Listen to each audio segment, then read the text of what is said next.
All right, so picture this. You're in Pompeii, 79 AD. Like a bustling Roman city, right? You got your marketplace, impressive villas, all that. Really gives you a feel for Roman society. We can practically walk in their footsteps, see the art, the everyday objects. It really brings history to life, huh? It does. In this lecture, it doesn't just focus on the fancy villas or those big temples. It actually it dives into the whole social structure. You know, like the merchants, the craftsmen. Everyone, a real mix. Exactly. All those everyday folks. It really shows like the diverse life that was happening there. Yeah, that's what makes it so fascinating. A complex society, different levels of wealth, status. It talks about how even the layout of the houses, the decorations, all of that. It was all tied to social class. Exactly. It's like flipping through a photo album almost. It is. You see their homes, their businesses, even like their writing on the walls. Oh, speaking of which, you know that graffiti? Oh, yeah. The lecture mentions it. It tells us a lot. A gold mine of information. It tells you everything. Their political slogans, advertisements. What they were thinking? Like even jokes. It's wild. Personal messages, maybe? All of it. And all this is happening with, like, Mount Vesuvius right there in the background. Booming over them. The lecture really makes you think these people had no clue what was about to hit them. Right, they were used to earthquakes. I mean, that was normal for them. Part of life. So why would they suspect, that Vesuvius could just erupt like that? And then, bam, August 24th, 79 AD, everything changes. And the lecture, it describes this eruption. I know, it's pretty incredible, right? A massive, just towering column of ash. Yeah. Pumice shooting into the sky, miles high. You have Pliny the Younger to thank for that description. He compared the ash cloud to a giant pine tree. Powerful image. Oh, yeah, and his letters, they're packed with details about the whole eruption. And even today, those letters are, like, key for volcanologists, right? Absolutely. They're like firsthand accounts. It's amazing we have them. A front row seat to this massive eruption. They not only give us, like, a timeline of everything that happened, but you really get a sense of what it was like to live through it. The human side of it. Exactly. And it talks about his uncle, Pliny the Elder, who, despite the danger, he sailed right towards the eruption. Trying to help people. Yeah, to offer aid. A brave guy. Yeah, but ultimately a fatal decision. It was. And the eruption itself had two main phases, right? That's right. So first you have this constant downpour of pumice stone. Oh, that must have been terrifying. Imagine that. The sky goes dark and these stones are falling. Heavy enough to collapse roofs. It would have been chaos. And, well, that was just the beginning. And then like, it's worse. The pyroclastic surges. Now, the lecture gets into the science here. It does. And it explains how these, like, avalanches of hot gas and rock fragments. Superheated, hundreds of degrees Celsius. They just came racing down the slopes of Vesuvius. And fast. Like there was no escaping them. They just wiped out everything in their path. That's what makes them so deadly. A real reminder of how powerful nature can be, even against, a society that seemed pretty advanced. Absolutely. And what's really striking is that, well, the ash that caused so much destruction also acted as a preservative. I know, it's kind of a crazy twist. I mean, it's wild to think the same force that wipes out Pompeii also, preserves it. Perfectly preserved. Sealed away for centuries. It's like they hit pause on the city. And the lecture explained how it wasn't just covered. The ash made these detailed molds. The whole city. Buildings, people, everything. Yeah. As stuff decayed, it left these empty spaces in the ash, and those voids became the key. Exactly, to recreating Pompeii like no other site. There's this archaeologist, Giuseppe Fiorelli, who the lecture talks about. Oh, yeah. He comes up with this technique. Filling those voids with plaster. Creating these casts.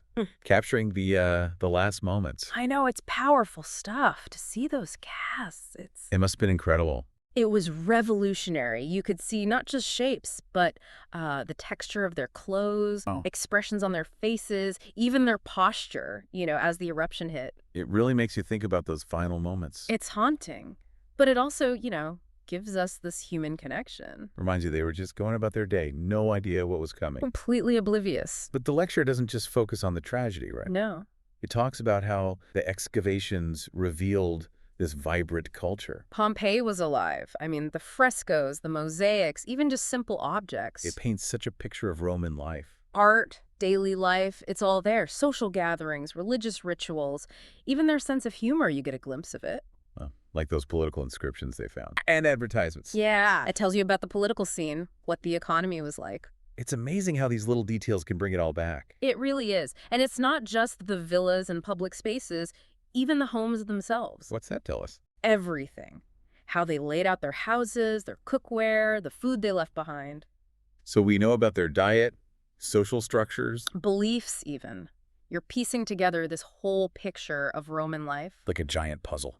And it's not even finished. The lecture mentions that, excavations are still going. They're still finding stuff. All the time. Every new discovery adds something. So we're constantly learning more. Pompeii keeps giving to archaeologists, historians, all of us. But, as we uncover these secrets, we have to think about protecting it, too. It is fragile. It is. The lecture talks about that balancing act, sharing this amazing place with the world. But making sure it's around for a long time. Exactly. We're fighting the elements, pollution, even tourism takes its toll. It makes you think, how can we learn from Pompeii? Not just about the past.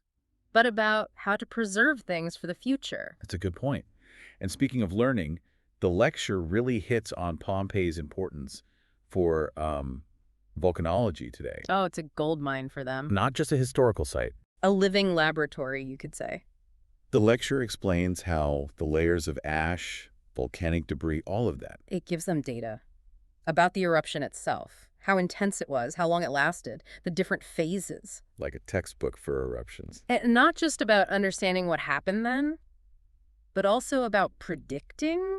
Future eruptions. Right, minimizing the damage. Because Vesuvius, it's still active. It is. A lot of people live near it. Millions. So this isn't just some academic thing, right? It has real-world implications for people's safety. Really connects everything, doesn't it? It does. We're not just looking back, but using it, for the future. Exactly.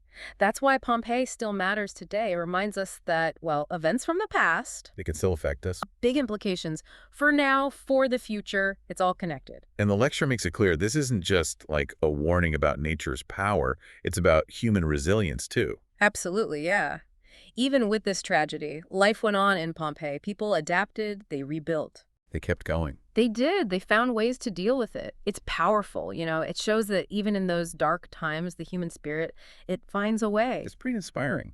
Mm. And it was that same spirit, that curiosity, that led to Pompeii being rediscovered, right? Yeah, and the work to understand it, preserve it, all of that, it's still going on. It makes you wonder how many stories are still buried there. Oh, countless, I'm sure. Pompeii reminds us history is never really gone. It's always there. New discoveries, new technology, it's constantly being rewritten. It's true. Well, this lecture, it leaves you feeling, a sense of wonder. Makes you realize how fragile life is, but also the power of nature. And the importance of learning from the past, right? It's been a fascinating deep dive. What really stood out to you? What's the biggest takeaway from all this Pompeii stuff? That's a good question. For me, it's the human side of it all. It's easy to focus on the science, the history, but Pompeii was a real city. Full of people. Living their lives. Yeah. Like us. And their stories, preserved in the ash. It makes it real, doesn't it? It does. It reminds us that even in this grand scheme of history, every single life matters. Their fate, it's definitely a powerful reminder to appreciate every moment, right? Absolutely. Make the most of the time we have. Couldn't have said it better myself. Well, that's a wrap for our deep dive into Pompeii. Thanks for joining us.